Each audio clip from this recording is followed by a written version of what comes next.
Welcome back. I'm Chris Spinner, and you are in the Wish House. Today, as I map out our autism journey of 1,000 miles, we're going to find ourselves in Holland. Holland, you ask. What are you doing in Holland? Well, I'm going to tell you. This is one of those if you know moments. When Anthony was first diagnosed, there was a poem, an essay, if you will, by Emily Pearl Kingsley, written in 1987, called Welcome to Holland. And it was all the rage to read and share in the late 90s and early 2000s. And in this essay, Miss Kingsley uses the metaphor of a trip to Holland to describe the feeling of discovering that your child has a disability. She begins by making an analogy between having a baby and planning a fabulous vacation trip to Italy. And of course, you're excited.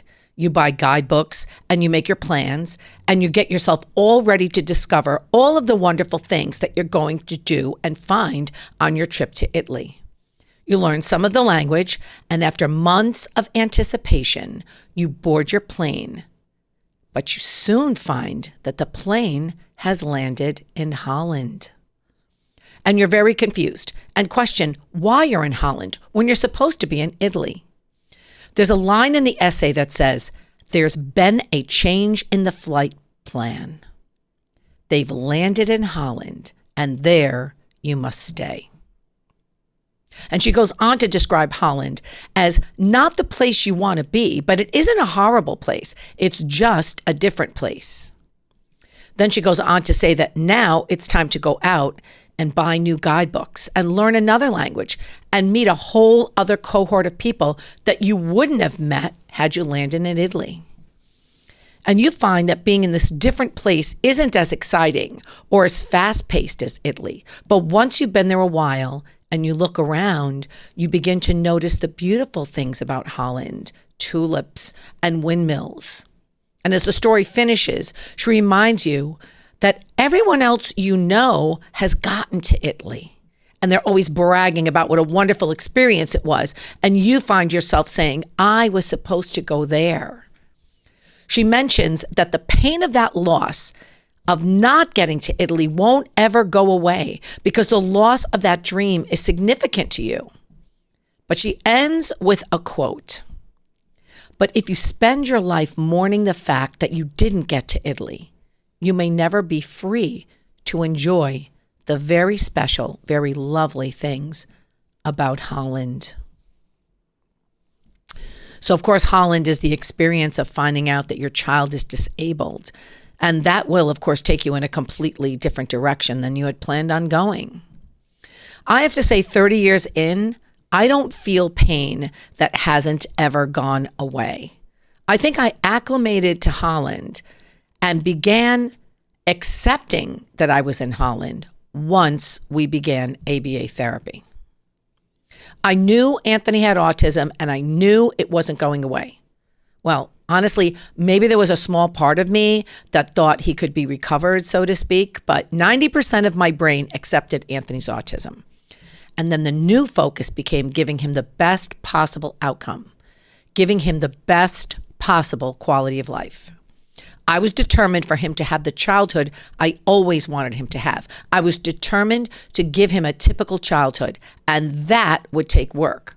But I was seeing such wonderful results and wonderful progress in his ABA program. I had a great team around me. So by age 5, I lived in Holland, and I took everyone that crossed our paths right along on the trip with me. I was determined to let people know that Holland was just as good as Italy, if not more exciting, more rewarding, more heartfelt. Holland was the place to be. By age 4, Anthony was learning at a quick pace. He was in an ABA program 40 hours a week. His language was slow but developing. He loved letters. He was a bit hyperlexic, as they call it. Hyperlexia is considered a learning disorder that causes children to read at an advanced level for their age, often before the age of 5. Well, Anthony wasn't reading at an advanced level at the age of 5, but this was no disorder for us. His love of letters turned out to be a true saving grace when it came to speaking and eventually reading. And in the off hours of Anthony's 40-hour-a-week ABA program, I conducted our home in ABA fashion 24/7. I conducted our playtime, our store visits. Our life became an extension of the table, the little table where Anthony often formally sat with his therapists. So now here come some little tips and tricks. Anthony used to get up pretty early and I was right behind him, grabbed my coffee, and I began the day in the ABA way. Everything was broken down into small tasks. I was constantly labeling and making a game out of it all. We used to go to Stu Leonard's shopping market. I loved Stu's because it was huge and they had everything categorized. You would go into the vegetable department and every vegetable known to man was there. Everything was labeled on signs and sorted by colors and size. Green peppers, red peppers, yellow peppers, big peppers, small peppers. And we would repeat and I would point and I would teach. And around every corner, there was some sort of push-button character, a cow that would moo, a gal that would sing the Chiquita Banana song. It was an entertaining place to be, and we went there often. They also had a little feed the farm animals zoo area. And at the end of those visits, we would grab some French fries, some chicken nuggets, stop by the little farm section, and end with a nice ice cream cone before we left. I also exposed Anthony to all kinds of music, classical music, Broadway show tunes, pop music, rock music. I was always singing, encouraging him. TV became our learning station. And in those days, PBS Kids had such great educational program. I'm sure they still do, but I'm out of that loop. We had Word World, Zaboomafoo, Between the Lions, all of these science and literacy-based shows, and of course the kingpin, Barney. I took 2 years off from work, a personal leave, to stay home with Anthony and manage all of his programming. I enrolled him in a little preschool. It was a little Catholic school right next door to our apartment building, and I mean right next door. So he would go some days there for a half a day with our incredible therapist, Mario. Shout out to Mario. Anthony did preschool and kindergarten in that school. I remember some days not sending him and just spending the day doing what we wanted, but always with an educational spin. And even though there were days with 1 step forward and 2 steps back, Anthony was basically thriving. There were also many doctor visits. He was on a small amount of medication, so there was a psychiatrist to see. And then there were some other interventions. I put Anthony on a gluten and casein-free diet.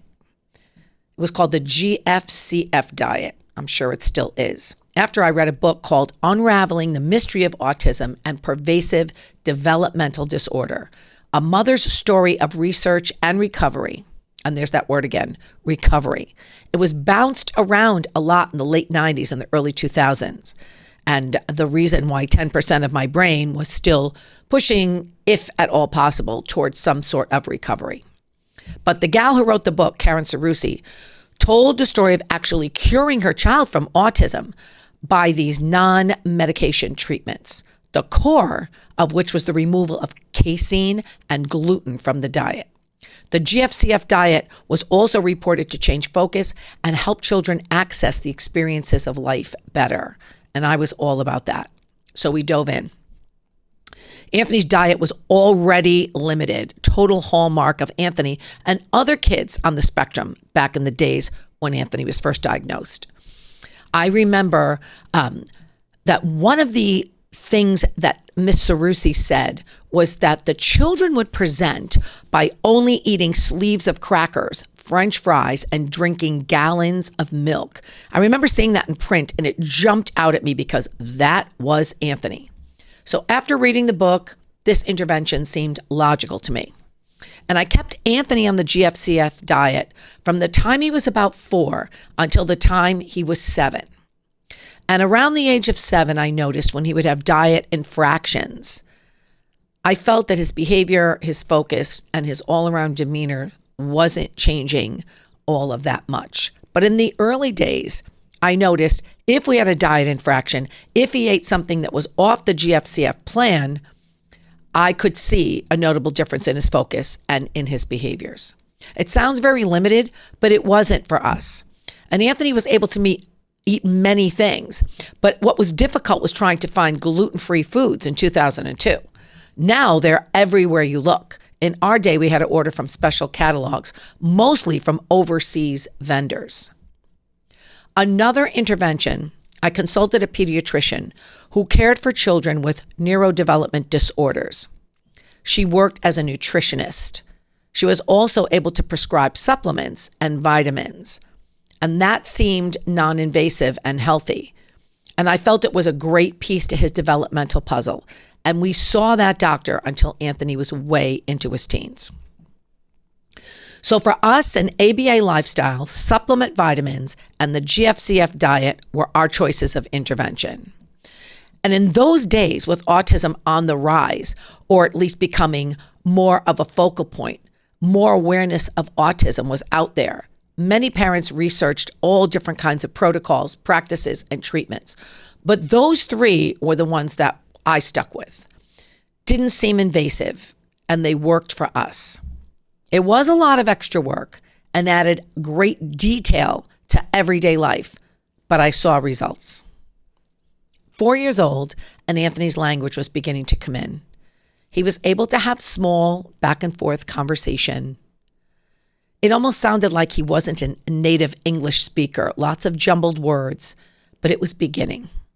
What he really wanted to do was script television shows, movies, stories that we read. He liked to babble, and that was incessant. The one thing Anthony did not have was same-age friends. It's a struggle for young children to take on the role of mentor with a same-aged peer who has a developmental delay or disability because they lose patience. It's hard on the parents of an autistic child. It's hard to know your child is different. See that your child is different and see that the other children treat them as such. You have to find ways to give your child the inclusive opportunity. And for us, it was a bit fleeting. But when Anthony was age 4 and 5, I had a part-time job working in a church community. I was in charge of the school's musical and all of the music in the actual church. I had many friends there. I actually had been working in that church community in one capacity or another since 1980. My first teaching job was in that school. And it was that community that gave Anthony his first real taste of friendship. Many of the families were kind enough to invite Anthony and I on day trips, birthday party, backyard play dates, and we became part of a neighborhood. Of course, the parents were very instructive with their kids, really modeling kindness, and the kids just scooped up Anthony. And since the kids were varying ages, there was varying levels of patience. But Anthony never felt left out of anything. It wasn't his nature to want to join in as it was. But he would go his own way and do his own thing, and the kids would follow him and join in. And they loved to teach him things. In particular, my friend Ellen's youngest daughter, Vicky, another shout out to Vicky. She really, really befriended Anthony. They were the same age, but Vicky did everything she could to make Anthony feel a part of things. She included him in everything. And I got to take lots of pictures, and I felt like Anthony really had friends.